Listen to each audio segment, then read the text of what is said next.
Listen, man, I have a word, man. This word been keeping me up, man. And I've been dealing with word, man, for weeks now. For weeks now, man, this word, man. Listen, man, that the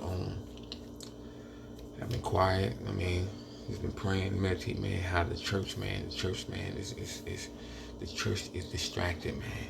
It's very distracted, man. Understand, you know what I mean, that how we move, so it's okay to protest and go out, man, but you know what I mean, we're doing it for Jesus, man. We're doing it for the Lord, man. Imagine if we were doing this for the Lord, man. The people's come together like that for Jesus, man.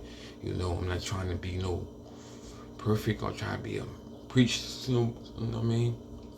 But the church is very distracted, man. The church should have the authority, man. We're distracted, man. People are distracted, man. And this not gonna change, man. It's gonna be more.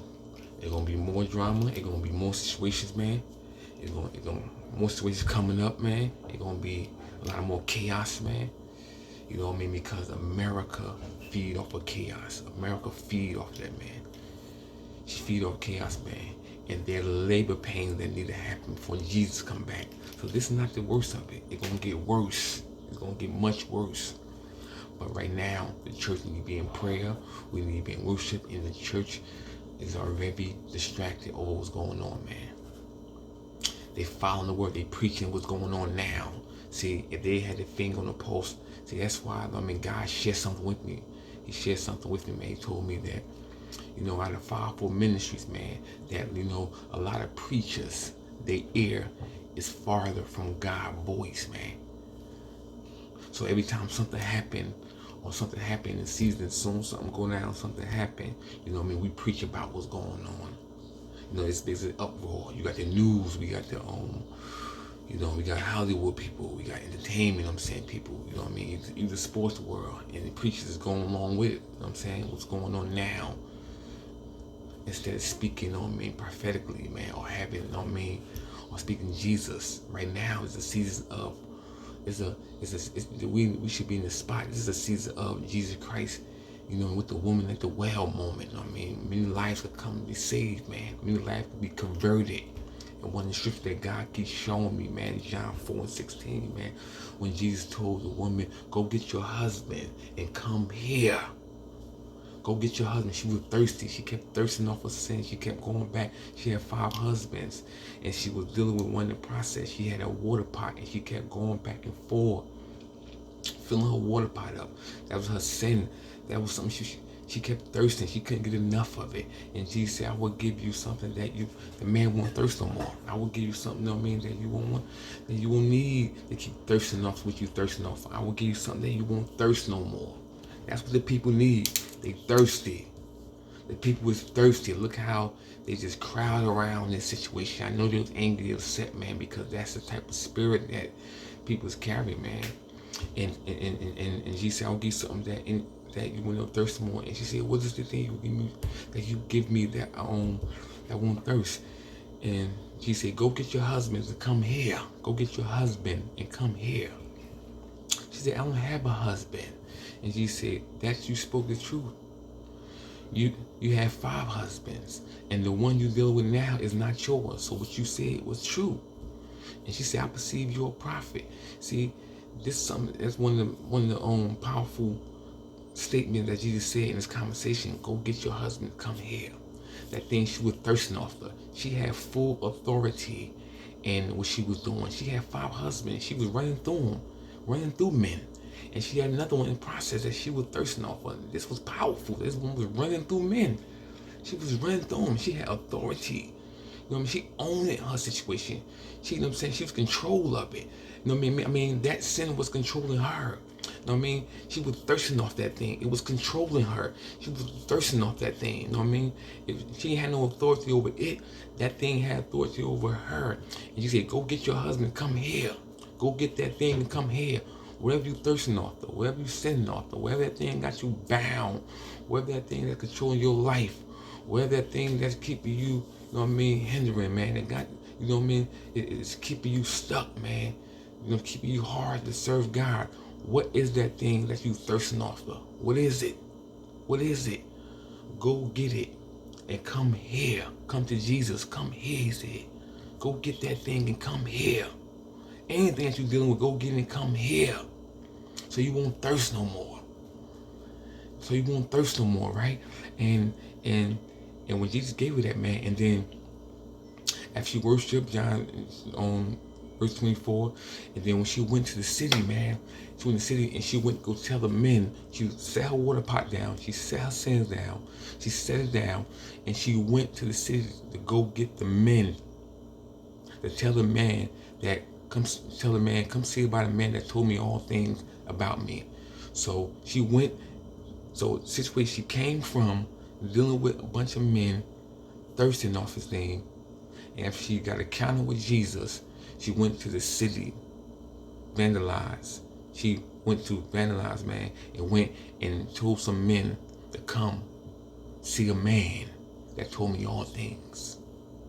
So that thing that God shared with me, that thing that you thirsting off of, is your ministry. What's in you that's controlling your life is your ministry. It's a testimony last week of a guy, you know what I mean, that I seen last Sunday, whatever. He was thirsting off for drugs. You know what I'm saying? This is the testimony, man. A couple weeks ago, drugs, and his sex life was on. He had confused sex life, if you understand what I mean. And he was on drugs, and he was wanting to kill himself, wanted to commit suicide. This is what he spoke. He wanted to commit suicide. And one of his family members wanted me to speak to him. And you know, cause he lived out of state, and they wouldn't got him because he was dealing with that, you know what I mean? And then they said they want me to speak to him. So I spoke to him. So I spoke to him, and I seen him, whatever, and I was telling him some things that he was dealing with, some things that was in him. And I said, that's your ministry. I told him, whatever's in you is to save others. He turned around, and the following week, whatever, a couple weeks later, whatever, I see his family. I said, what's going on with your family member? They said that he done spoke and saved somebody else that was dealing with some situation, commit suicide. Somebody was on drugs real bad, and he done sit there and preach and vandalize some people. So he delivered this person. The person he delivered was crying and being on the liver, whatever. So he done that thing that was in him that he was dealing with. He done went to vandalize and spoke to someone else, whatever, man. His family member told me that, like, yo, Sarah, after you got to talk to him, he was crying and everything, and then he went and he spoke to someone that someone else, whatever, that was doing some stuff. You know what I mean? A couple people say he spoke to a Spanish guy, that he was Spanish, and spoke to some lady that was doing some. She was on drugs real bad, medication, and she was thinking about suicide. And he spoke to her, and he delivered, and she was crying to the family members, because the family members told him, like, yo, your cousin saved me, and they came and let me know that, told me that, like, and that blew my mind. I mean, that was encouragement, but that was, planting seeds, like planting seed. That's the kingdom of heaven, man, planting seeds. So that thing you thirsting off of, that thing that's controlling your life is your ministry. Whatever it controls, like, is your ministry, so you have authority over it. God don't want that thing to have authority over you. You need to have the authority. God gave us the authority spiritually. We have authority over any enemy, any beast, any type of demonic spirits, man. We have the authority over it, man. And one thing that Lucifer said, man, that he said, I got the world, and he gives it to whoever he want to give it to. And you gonna follow Jesus, man? Go get that thirst, because you have no authority over that thing you're thirsting off for. You have no authority over it. They have authority over you. Whatever that thing that's pushing you, driving you, you have no authority over it. Go get that thing you're dealing with and come to Jesus, so you go out, man, and save others from what's in you. Your ministry. Stop being distracted. Church are distracted. You're in a setback, and this stuff ain't gonna change. It's gonna keep going. It's not gonna change. It's gonna keep happening. This ain't over. That's all I want to share, man. It's not gonna change. It's gonna keep going down. Labor pains. God in control. He has hands on it. He in control. Stop being distracted, church. Church, stop being distracted, and people go get that thing you're thirsting off and come to Jesus. And church, stop being distracted. Go evangelize. Go speak to people. Do you have the discernment and the power to share with people, to let them know what they're thirsting off for? Prophesy to them, edify to them. Speak the word to them. Be more like Jesus instead of being more like the world. We out there following the world instead of following Jesus. Unless you're going out there to preach and save life, or you're going out there to follow this demonic protest. But you're doing it for Jesus. Thank you, God. That's all I want to say, man. The Lord want me to share, and I pray. I was going to share, but he wanted me to, man. He wanted me to share this.